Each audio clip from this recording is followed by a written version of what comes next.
Introduction to Research and Research Methodology. Science is composed of aggregated facts, from which one can create general laws and conclusions. Charles Darwin. Research, a simple definition. A research may be defined as a systematic, controlled, empirical and critical investigation of hypothetical statements on supposed relationships among phenomena. It is a process in which thinking plays a dominant role. Nature of research. Systematic, plan, identify, design, collect data, evaluate. Logical, examine procedures to evaluate conclusions. Empirical, decisions are based on data, observation. Reductive, general relationships are established from data.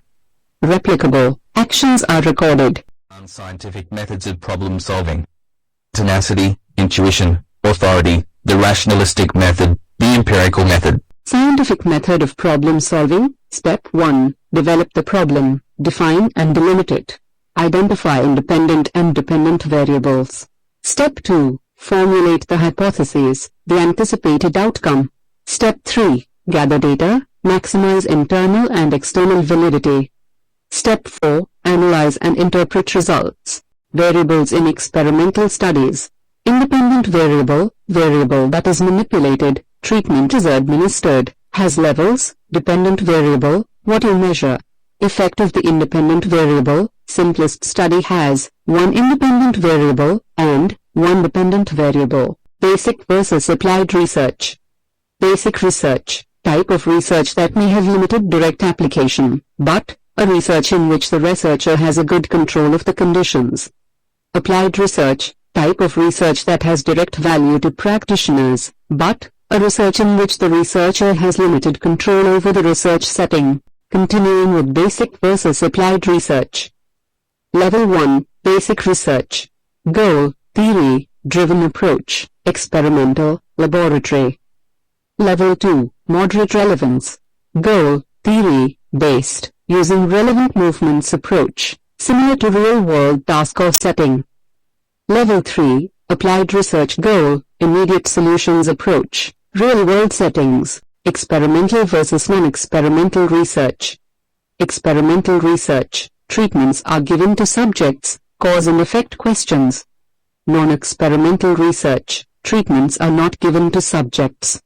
Participants are observed as they naturally exist. Experimental versus causal comparative studies.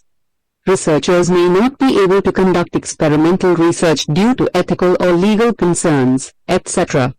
Examples: physical activity and heart disease, anabolic androgenic steroids and liver cancer. Community and voting preference, steps in causal, comparative, ex post facto studies. Observe and describe some current condition. Look to the past to determine causes. Types of non-experimental research. Causal comparative survey, poll. Sample versus census case study. Longitudinal, correlational, historical, quantitative versus qualitative research. Quantitative, data are gathered such that they can be quantified and subjected to statistical analysis. Qualitative, data are gathered such that they can be analyzed through informed judgment. Format of thesis is generally a 5-chapter format. 1. Introduction. 2. Review of literature. 3. Methods used. 4. Results obtained. 5. Discussion followed by references and appendices.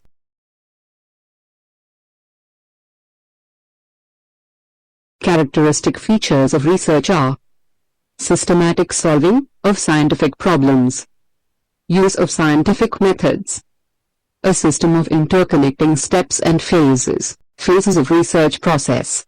1. Phase of conception. 2. Phase of elaboration of research plan. 3. Empirical phase. 4. Analytical phase. 5.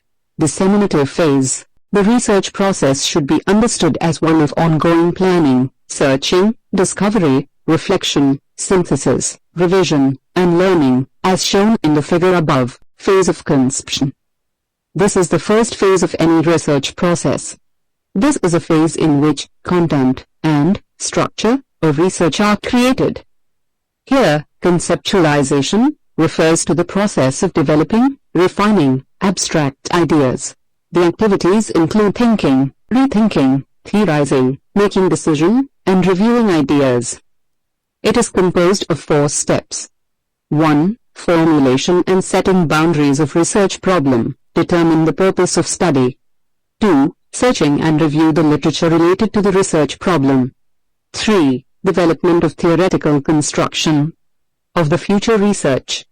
4. Creation of hypothesis.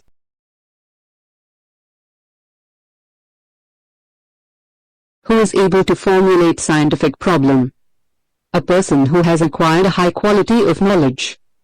A creative person able to think, with good memory, with large and deep cultural knowledge, and with ability to persist in research work despite of serious problems, obstacles. Persons with non-conventional thinking. Person able to doubt on recently validated theories, informations. Person with appropriate dose of curiosity. Person able to resist to fashionable hypotheses and theories. Person possessing excellent memory and emotional intelligence. How the research problem is formulated. Accidental observation of phenomenon which we are not able to explain is led to curiosity. This results in formulation of questions, why and how the phenomenon originated. A lot of uncertainties, inbuilt, small amount of certainties, fairly obvious. Considerations on possible cause of the phenomenon as a result of discussion with co-workers, study of literature and or related articles, personal experience of researcher. A combination of one or more of these lead to the formulation of first draft of research problem that makes you wonder whether the research problem is solvable. This question leads to the next logical step. If yes, then what kind of methods should be used? If no, is it necessary to go back and start to think by another way? Second step, looking for informations related to research problem in literature. The aim of this step, to find the past and current informations related to the research problem. This would certainly help to find the answers to following questions. Did anybody formulate the same research problem, as it is ours, in the past? Did anybody solve the same or a similar problem in the past? If a solution is found, would it be fruitful, and if so, how? This will lead to either a precisely defined research problem, or the rejection of the research problem, as formulated. Development of the theoretical construction for solving the research problem. How does it help? This compels a researcher to think on the content of future research, on its timing and structure, on the necessary conditions. A good virtual model of future research helps in saving time, money, and decreases the probability of stress and mistakes during the current phase of research. Necessary conditions. The research problem is clearly defined, the technical and personal conditions are satisfactorily met. The social, legal and ethical views are known. The main aims are defined. This goes a long way in arriving at a clear framework for solving the research problem. Formulation of hypothesis is the key to a research process as it leads to a well thought out and focused research question. Creation of rational assumptions on the possible causes of the observed phenomenon. Creation of related questions focused on the essence of the research problem that has been identified. Characteristics of good hypothesis. Gives insight into research questions. Is testable and measured by the proposed research. Springs logically from the experience of the phenomenon. Applied science aims at finding an explanation for why the facts are as they are. Such an explanation is otherwise known as a hypothesis. A good hypothesis has built-in checks and balances. 1. It should provide an adequate explanation of the observed facts. 2. If 2 or more hypotheses meet this standard, the simpler one is preferred. 3. It should be able to predict new facts. 4. One of the most exciting events in science is to predict the results of an experiment not yet performed and check if the hypothesis is valid and then to perform the experiment. The hypothesis that is sought to be rejected by performing the experiment is called the null hypothesis. Phase of elaboration of proposal and research plan. It is a general plan of research. It starts with identifying the unit of focus, that is selection of patients, animals, other objects that will be used for finding a solution to the problem and the discussion, Creation of a representative sample, defining the inclusion, exclusion criteria. Selection of the methods qualitative, quantitative.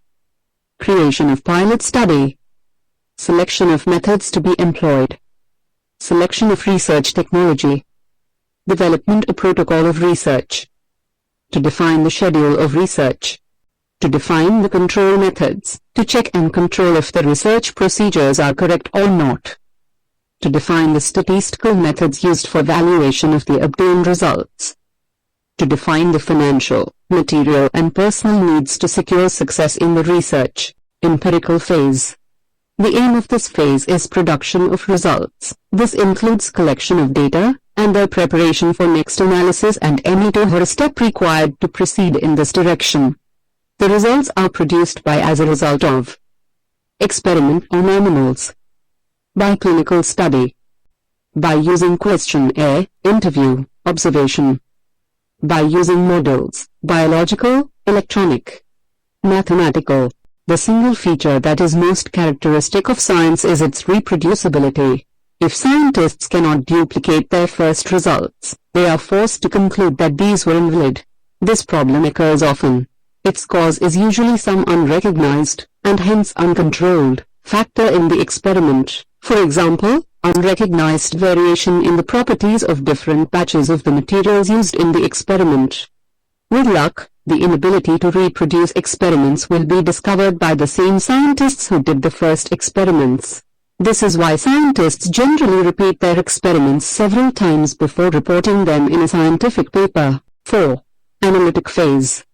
The content of this phase is quantitative analysis of the data, qualitative analysis of the data, interpretation of the results. Methods used in analytic phase. Correlation, looking for relationships among the two or more values. Comparison of the result obtained in our research with similar research done by other researchers. Disseminative phase. It is the phase when results of the research are published as research report, lectures and posters at the congresses and conferences, papers in journals,